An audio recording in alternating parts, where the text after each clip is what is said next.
Hello, my name is Patricia. Thank you for joining me for a moment in song and scripture. We all go through moments of doubt, sorrow, and maybe even depression. We might think that there is no one with whom we can share our thoughts and concerns. This can leave us feeling alone with nowhere to turn. There is no help coming because no one truly cares. All we want to do is cry. And this makes us feel worse because it gives us a headache, it makes our eyes hurt, and it gives us a stuffy nose.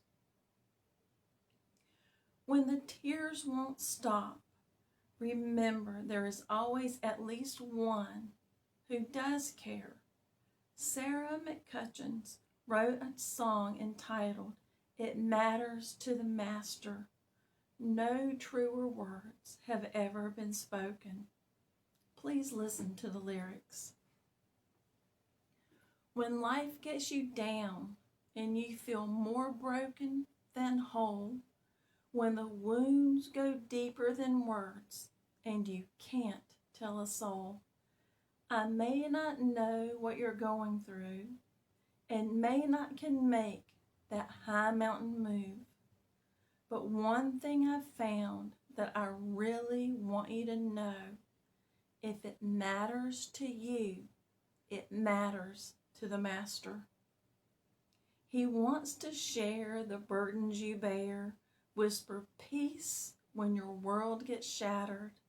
If it's your greatest joy or your deepest pain, or you're really just needing an answer, if it matters to you, it matters to the Master.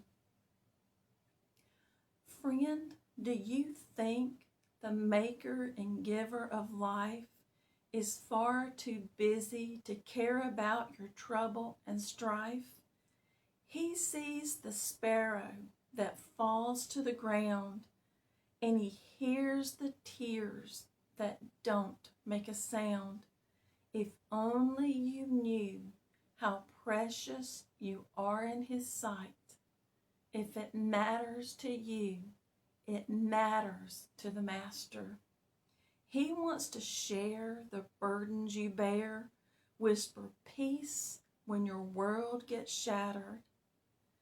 If it's your greatest joy or your deepest pain, or you're really just needing an answer, if it matters to you, it matters to the Master.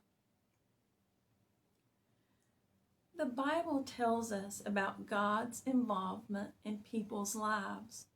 There is no problem or state of mind that is either too small or too great for him to handle.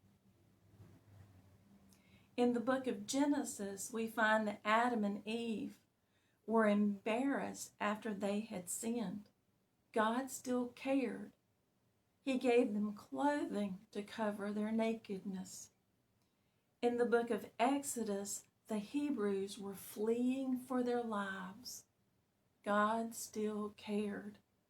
He gave them a cloud to guide them by day, a fire to protect them by night.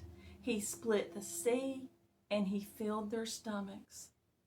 In the book of Job, Job lost nearly everything that he had, but God still cared. He blessed Job above and beyond everything that he had lost. In the book of Jonah, Jonah was pouting because he didn't get his way, but God still cared. He gave him food and shelter until Jonah came to his senses. In the book of Luke, a woman had an issue of blood and she was considered unclean. Jesus still cared. He healed her. Also in the book of Luke, Zacchaeus sinned as a tax collector. Jesus still cared. He ate with him and forgave his sins. These are just a few of the times when God showed his loving kindness. He also healed lepers and raised the dead. In the book of Matthew, Jesus said, "Are not 2 sparrows sold for a cent, and that not one of them will fall to the ground apart from your Father? But the very hairs on your head are numbered. So do not fear. You are more valuable than many sparrows." If God took the time to count the number of hairs on your head, don't you think that he cares for you? So the next time that you're burdened with doubt, sorrow, or maybe even depression, remember that there is one who does truly care. Remember that if no one else around you cares, it does matter to the Master. Thank you for listening. Have a blessed day, and remember, keep a song in your heart.